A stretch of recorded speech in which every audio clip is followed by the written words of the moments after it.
Welcome to the Legal Innovation Forum podcast series, Leading at the Intersection of Business and Law. In today's episode, we welcome Sasa Jarvis, a partner at McMillan. Sasa explores key drivers and trends in the critical mineral mining sector and the broader mining sector in Canada and on a global scale. She covers the implications of the current trade war between Canada and the US, and she covers how capital markets are viewing mining investment opportunities in Canada and the future outlook for the industry. Thank you for listening. Please subscribe and stay tuned for more episodes. A quick note from our podcast sponsor. McMillan LLP is a leading business law firm with a deep understanding of the industries that drive Canada's economy. McMillan knows that practical, responsive advice helps clients achieve their business objectives, both here in Canada and across borders. With offices in each of Canada's major centres, McMillan lawyers bring exceptional industry insights in key sectors, including transportation, technology, infrastructure, construction, natural resources, and energy. Whether navigating a cross-border transaction, structuring a complex private equity deal, securing real estate financing, or resolving high-stakes litigation, international trade challenges, or regulatory disputes, McMillan's industry-focused expertise empowers business leaders to grow and succeed in Canada. Visit www.mcmillan.ca for more information.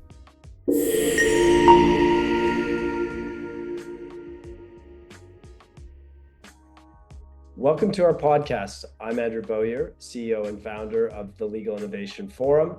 Today, we're interviewing Sasa Jarvis, a partner at McMillan. Based in Vancouver, Sasa's practice focuses primarily on capital markets and securities, specifically mining. And as part of her mining practice, Sasa advises public and private companies with respect to property option agreements, acquisition of mineral properties, asset purchase and sale transactions, joint ventures, and technical disclosure. Thanks for joining us today, Sasa. No, thanks for having me. Today, our topic is going to focus on something that's pretty hot in the business pages these days. The mining sector, and more specifically the critical minerals sector. And really looking forward to our conversation, as this is a precursor to our Critical Minerals Forum launch later on this spring in Toronto and in the fall in New York. So thank you so much for joining us, Sasa. So let's get started with a little bit about you. So tell us about your career history and what the process was in terms of landing in your current role, and as an adjunct to that, what sparked your interest in the mining sector specifically? Sure. Yeah, so like you said, I'm a partner in McMillan's Capital Markets Group, and I work within our mining and natural resources group. So I work a lot with companies that are either listed on a stock exchange in Canada or planning to list. And then I also have a practice advising strategic investors into Canadian companies or into mineral assets. So in terms of the steps to kind of get to that role, I've actually been at McMillan my entire career. When you make the right choice, you don't have to make it again. So straight out of law school, 12 years ago, I've been working at the firm. So I completed my law degree, I did my articles, and I think the biggest steps are building expertise in the space. So as a lawyer, you'll first build your expertise in the law itself, but then the way that McMillan operates and the whole idea of becoming a trusted advisor is that you develop expertise in the industry itself. So you build a knowledge base to really understand your client's business, to understand the industry, to know their priorities, their risks, their worries, things that keep them up at night. And so that way you can build that into the advice that you give. For my interest in the mining sector, I come by it pretty honestly. My entire family is in mining. My dad's a geologist. My grandfather was a geologist. My brother is a mining engineer. So I was the black sheep of the family. I went into law. So I guess I maybe subconsciously had to redeem myself a little bit by making sure I was at least a mining lawyer. That's a good story. So it's the family business. So in terms of the overall drivers and trends that you're seeing currently at play in the broader mining sector context, as well as more specifically in critical minerals, what are you seeing in Canada and on a global scale? Yeah, specifically with critical minerals, that's been a pretty big and hot topic. The reason is really having to do with like availability of those specific minerals.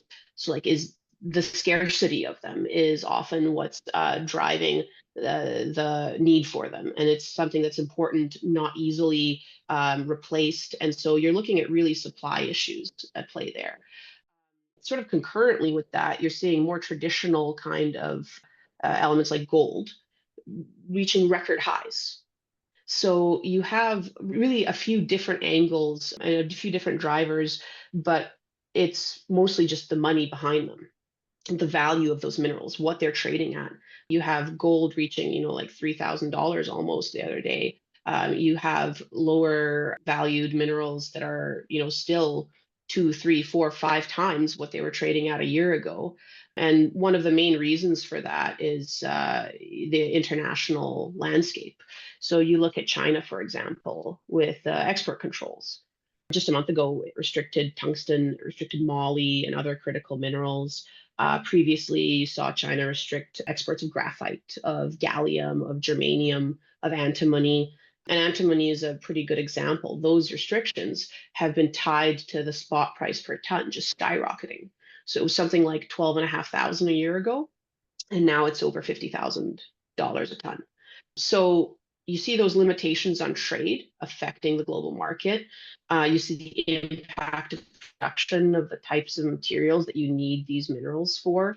So defense industry, and that's an example again with antimony, where you need it for things like night vision goggles, or other times more generally, like minerals needed for the production of semiconductors.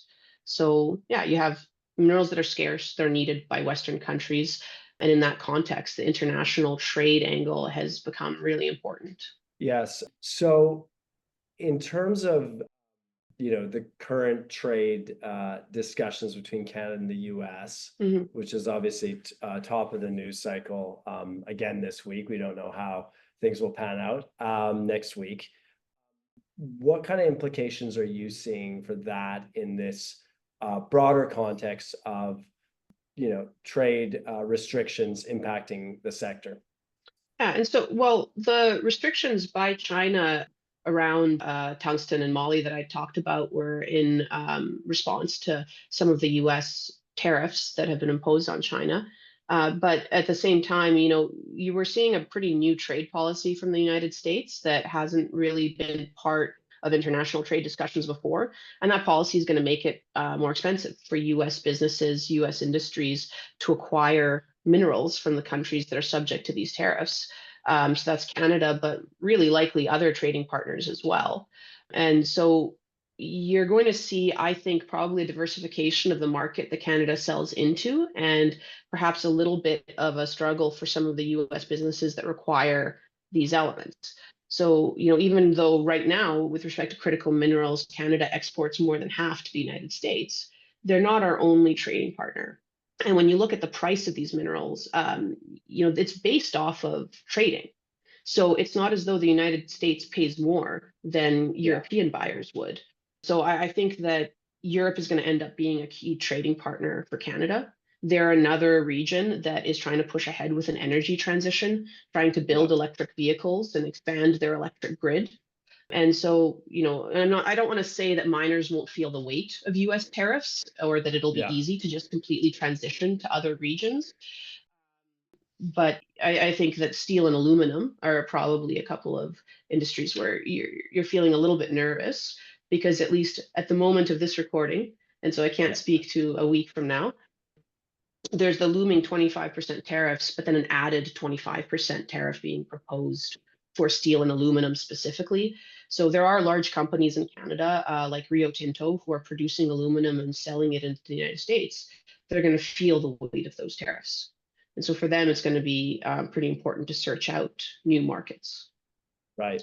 Okay. Well, that'll be a really interesting dynamic we'll see emerge, right? And I think the other thing to note is, as you said, with Europe, you've got a little bit of sort of two speeds of policies. What's happening in the US right now around the electrification story, whereas Europe is pressing ahead, and where Canada ends up on that, in that matrix, I guess remains to be seen to some extent. although I would say our policies in the last 10 years or so would be largely in line with what's going on in Europe.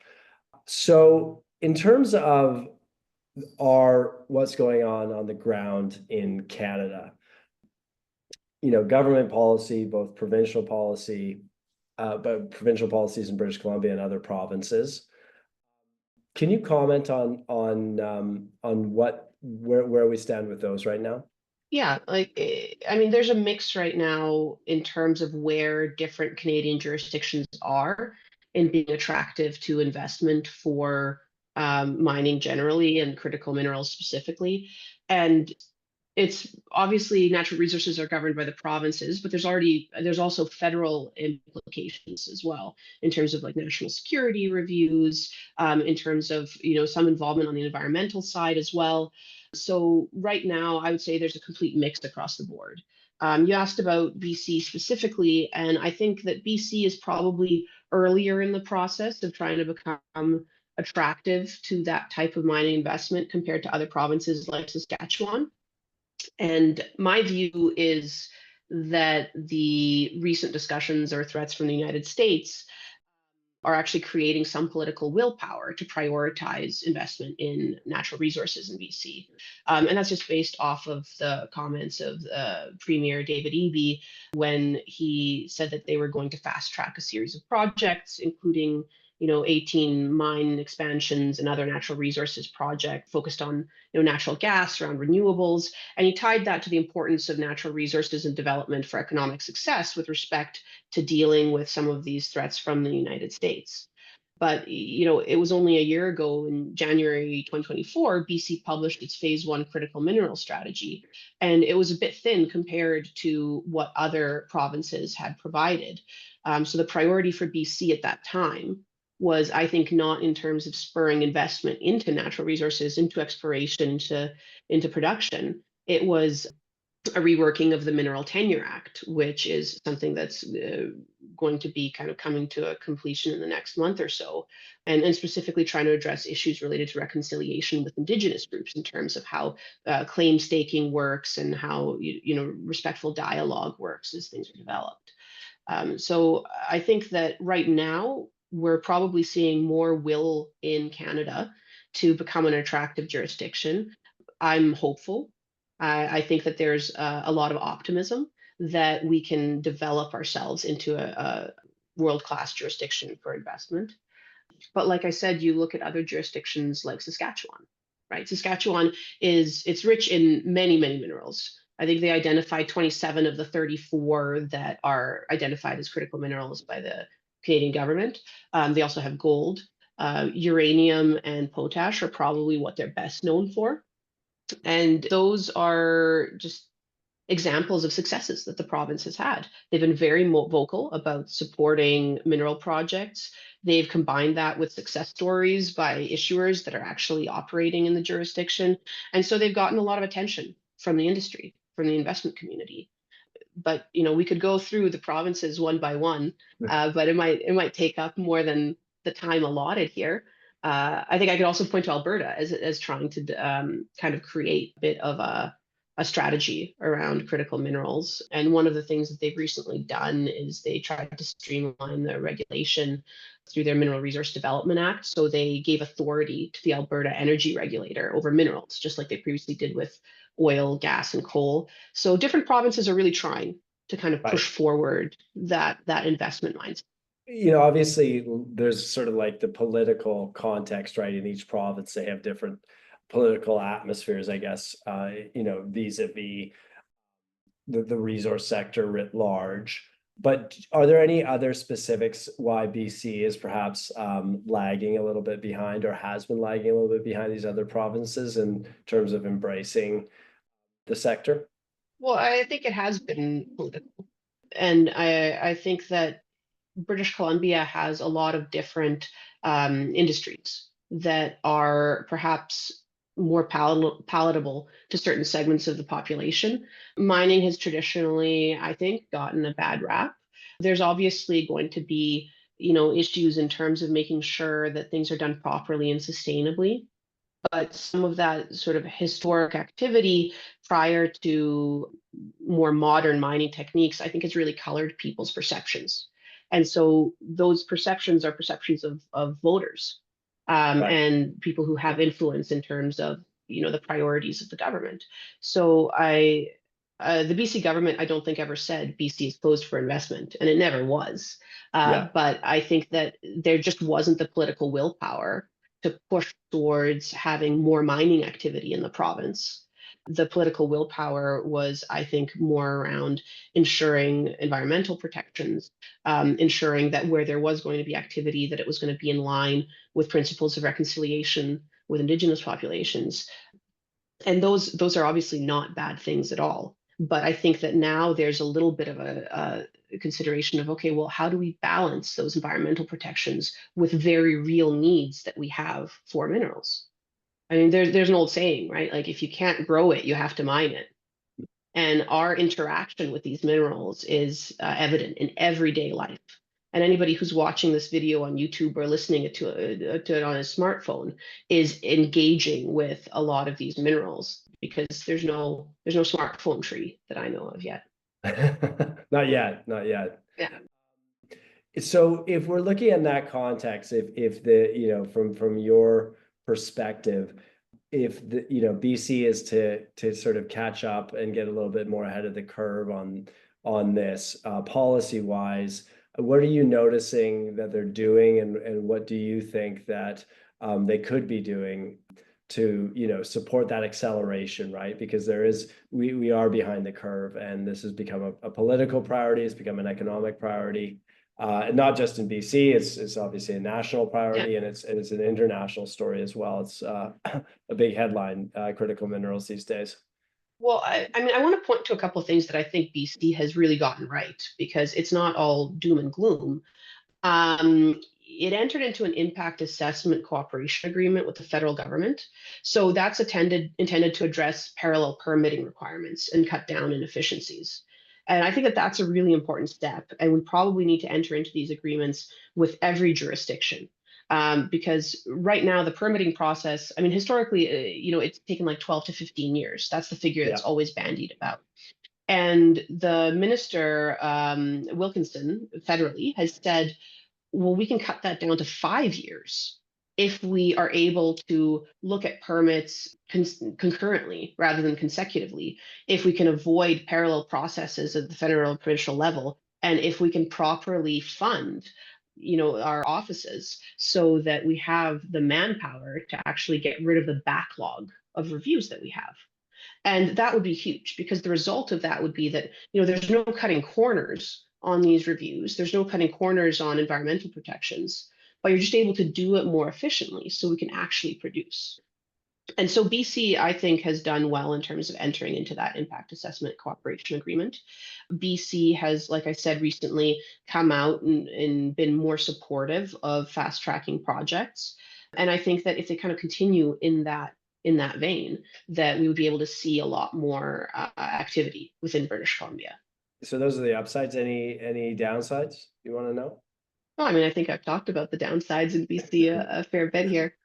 I don't Okay. want to. I don't want to be too negative on my home province. No, we ended on a positive note. Yeah, it's my home province too. So on the federal level, give us a little bit of context in terms of what's being done well and what's being done Yeah. not so well. I mean, the thing that's being done well is that attempt to try to reduce the permitting time. And I think that when you have an increase in the length of time to actually get to a point where you're producing minerals, that's going to impact your ability to raise money, because investors are less likely to say, well, here's all of my money, maybe I'll get a return in 15 years, as Yeah. opposed to, we're going through this permitting process, it'll take 5 years, right? Like, Yeah. that's just a different mindset for being able to raise capital. In terms of what is, I don't know if I could say not doing well, but what is, I think, impacting foreign investment, and particularly foreign investment out of China, is that we have had the federal government kind of utilize its national security review powers. And just to provide a little bit of background on that, so in Canada, we have the Investment Canada Act. And the Investment Canada Act allows us to review or alter or prevent transactions that the government looks at being either injurious or potentially injurious to Canada's national security. And that's just one of the things that the ICA can do. In 2022, the federal government had 3 Chinese companies that had invested in Canadian lithium companies, had forced them to divest of their assets. And the reason seems to be that they thought that those investors were closely tied to or subject to influence from the People's Republic of China. So when this happened, it had kind of sent some shockwaves through the Canadian industry because you had a lot of miners who were really reliant on capital coming from China. And there's a lot of connection, obviously, between the Chinese government and the companies that will be doing that investment. And the interesting thing was one of those companies actually didn't have any Canadian assets. They were non-Canadian assets entirely, and the company was headquartered in Canada. And that's not unusual for Canadian exploration stage companies. So over the past few years, like since that happened, the federal government refined its position on investment from China. And concurrently with doing that, it increased its powers more generally through amendments to the Investment Canada Act. And so we're looking at possibly, a requirement for pre-filing of those types of transactions, which is going to slow down investment processes. And you have still a little bit of uncertainty as to whether you'll be able to get an investment through if it's coming from China. So there hasn't been necessarily a replacement for some of that capital that's been lost. And uncertainty is something that's always going to drive investment decisions. Or, I mean, looking at the other way, certainty drives investment decisions, and a lack of it is going to impact that. So the federal government has kind of created a little bit of uncertainty if you're looking at Chinese investment specifically. If you're looking at investments from other countries that might be, that might trigger national security reviews, that's always another question. But ultimately, I think that they're really driving at trying to have Canadian ownership of Canadian assets. And that's not something that's necessarily a bad thing or an improper use of their powers or priorities. And it has to be looked at, I think, also in the context of what's happening right now with the United States. So if ultimately you have a situation where Canada can hold a lot of Canadian assets, Canadian companies can hold Canadian assets, if you have more development within Canada, more activity within Canada, if you have a diversified base of suppliers, that's obviously an ideal that we can all work towards. I think in the interim, though, there's a question of like, well, what replaces some of this capital that's lost? And what replaces some of the knowledge that's lost? So you had some companies really talking about the importance of Chinese companies as strategic partners because they developed a significant amount of knowledge around processing and uses related to the minerals that were being extracted. So that's another sort of aspect to it, the strategic investor angle as opposed to just the cash investor angle. Right. And so on that, I mean, do you see any trends at play in terms of that, we'll call it the capital gap and the knowledge gap of note, where that capital may be coming from? I mean, I think one of the things you noted that, the Canadian government may well want that, but if there's not the capital in Canada to support it, a nice thought. And then the knowledge gap, do you see any sort of green shoots that are coming into play? Because I think we can probably say somewhat confidently that these policies in regards to investment from China will probably stay in place and may get even tougher, right? Given the context of what's happening now. So any notes on that? Yeah, I mean, I think that it would be really ideal if we had a huge well to draw from in Canada to fund these projects. I don't think that we really do at the moment. I think our capital markets are not large enough in order to sustain that. And the Canadian companies that operate within our capital market sphere, they tend to be at an earlier stage. They tend to be smaller at the point in time that they access public markets compared to the United States. And so, you have investment dollars, pension funds really being oriented to more blue chip and often international stocks, as opposed to small mineral exploration stocks that are seen as being more volatile. So for smaller issuers, there's a more limited pool to draw from domestically. And otherwise, you have to go and try to attract international partners. And strategic partners, like we talked about, who have that level of knowledge, those are probably an option if you've gone through the point of having a meaningful discovery and you're at a stage that's much more advanced. But the smaller issuers won't really be seeing a benefit from that. So, where there is a bit of benefit to kind of support the Canadian mining industry, where you have to get access to domestic capital, is through our flow through regime, so that you have tax incentives that are given to Canadians or to anyone who's filing Canadian income taxes. I suppose you'll have to ask our tax lawyers to confirm that, though. They're able to take advantage of that type of financing for Canadian exploration projects. I don't know that that's truly enough to develop our capital markets to a point where they're able to sustain that. I think international investment is going to be incredibly meaningful for the future. But in the meantime, really trying to strengthen Canada's capital markets is going to impact the mining industry and every other industry in Canada. So, I mean, I'm not going to pretend that I have all of the answers, but regulators are consistently saying enforcement and compliance are cornerstones of market integrity, and market integrity is necessary for any successful capital markets. But in addition to trying to remove bad actors from the system, I think we need to be looking at not having compliance costs and transaction costs be so high for all of the good actors that it jeopardizes their ability to actually fund themselves. It jeopardizes their financial health. So, right now it's the junior issuers who I think have the most trouble in accessing funding. And so to be able to access capital, they're going to need to access new pools of capital.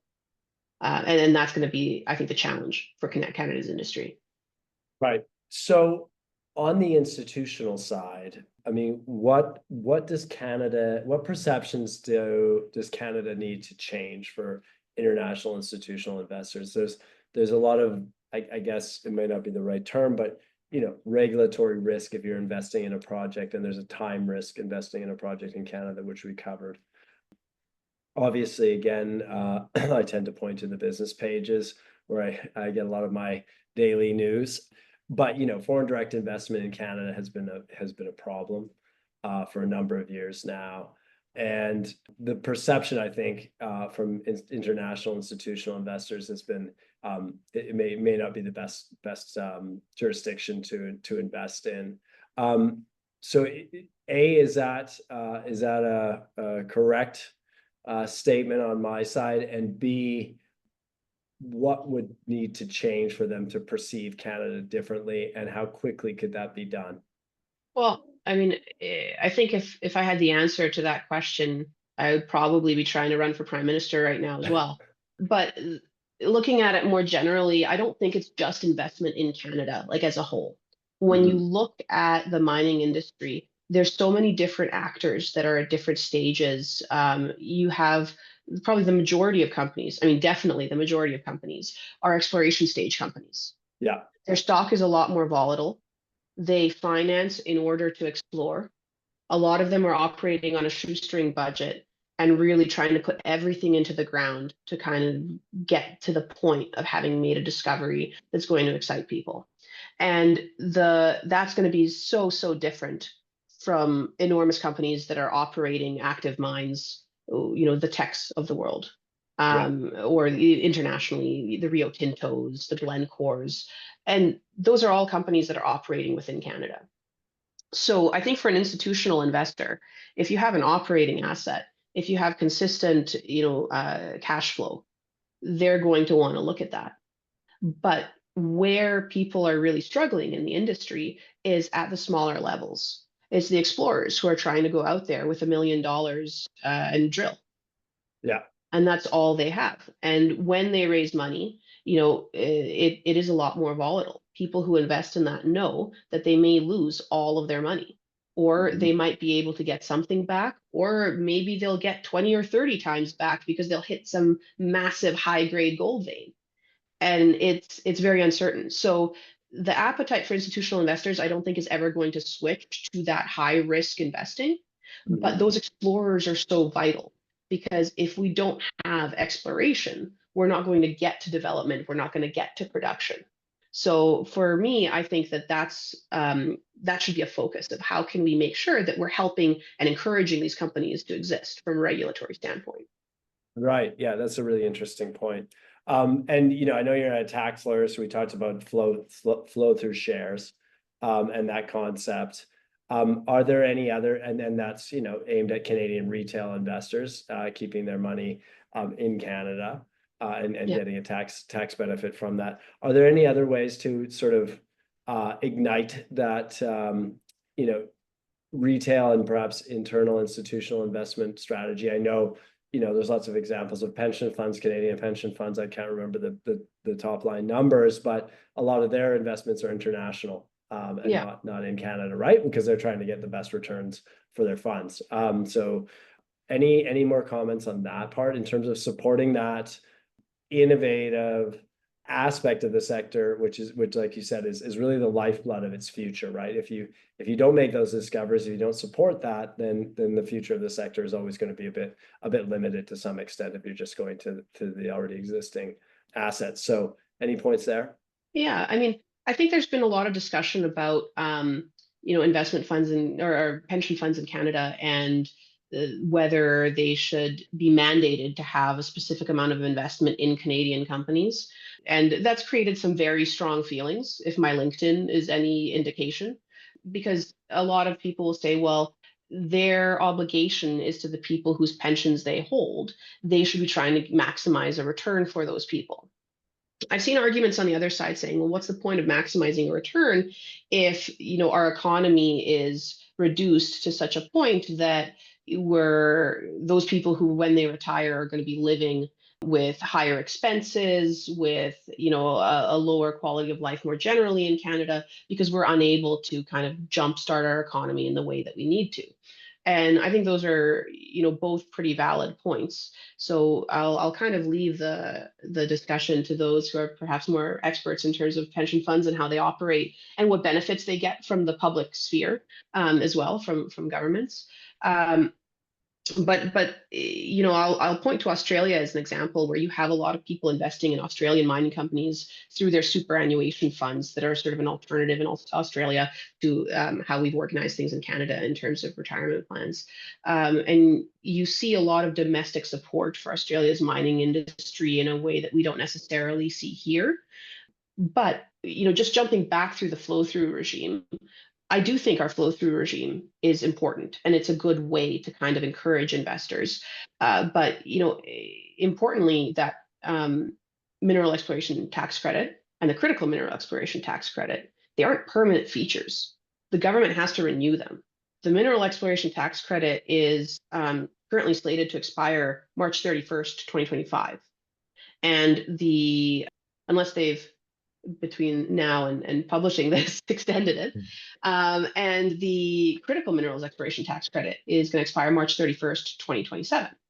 So Right. I think there's an expectation that there's going to be renewals, but those are going to be important, especially on the critical minerals exploration tax credit. It's sort of an add-on when you're investing or when you have exploration expenditures that are specifically related to certain critical minerals that the government is trying to kind of encourage exploration of.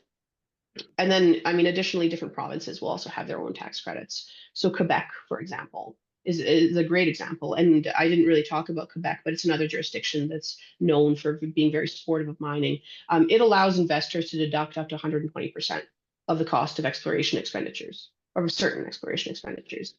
And then Ontario has another flow through share tax credit for projects in Ontario that's like a 5% credit.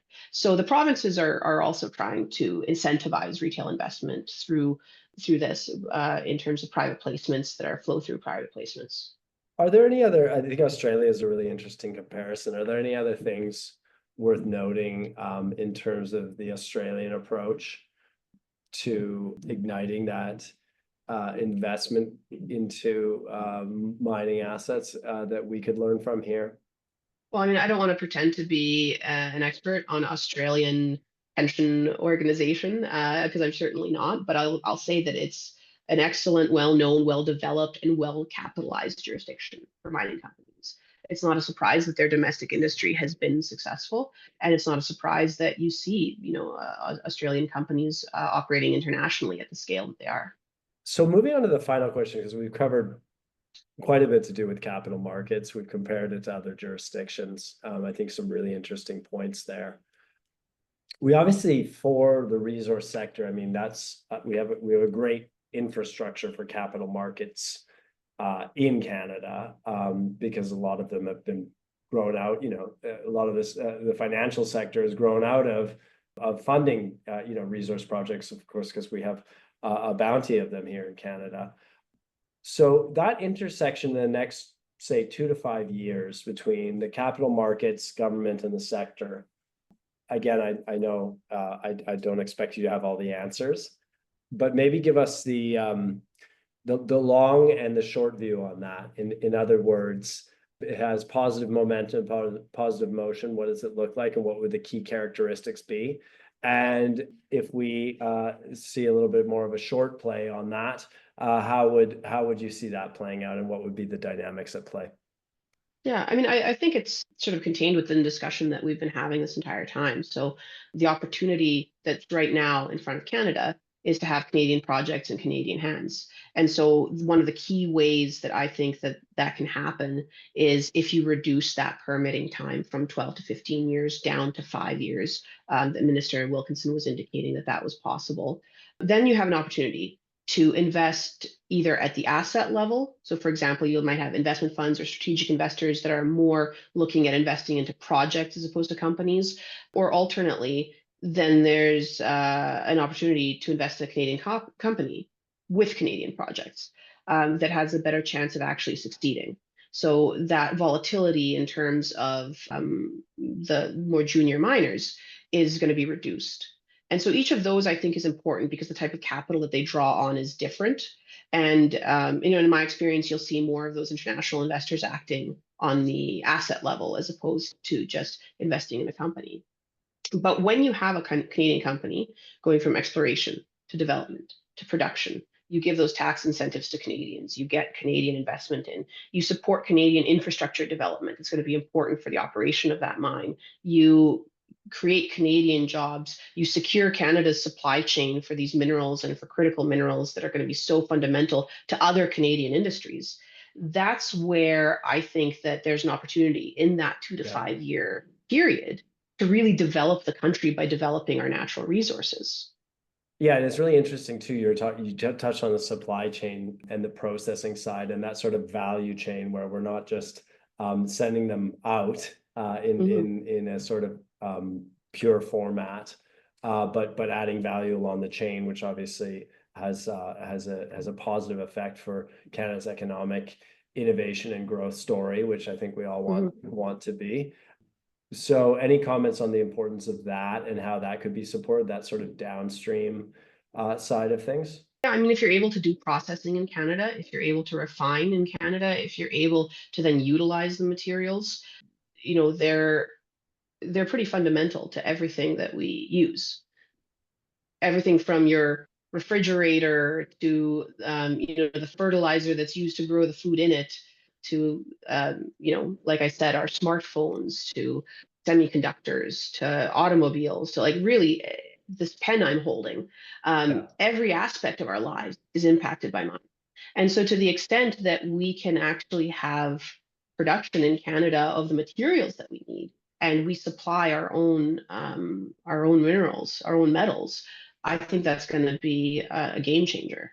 And obviously, I'm not talking about creating some kind of autarkist society where we're closed off and we, only exist within the bounds of what we can produce ourselves. That's, I don't think, going to be a reality for any modern country in the world. But when we can strengthen our supply chain, we can also strengthen our industry. And those types of value adds only create more economic activity. Yes, absolutely. Yeah. So I think the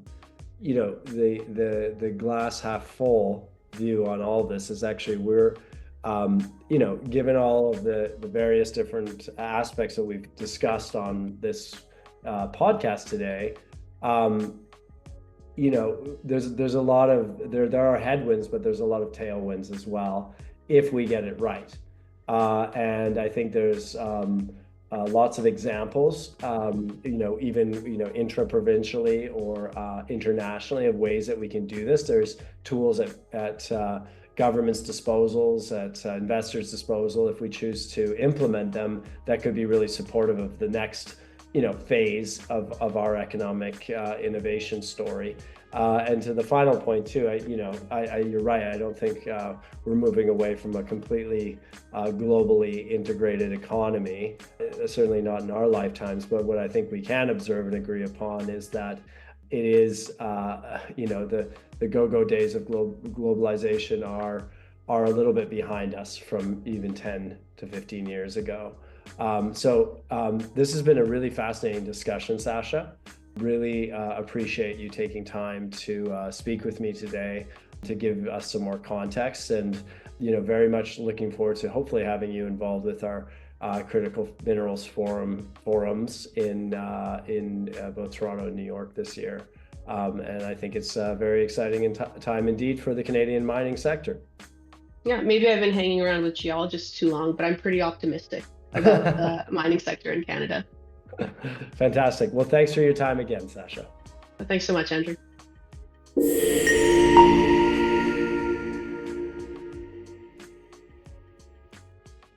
Thank you for tuning in to the Legal Innovation Forum podcast. Stay tuned on our website for the next edition. You can listen to us on all your favorite podcast platforms. Tune in on liforum.co/podcasts.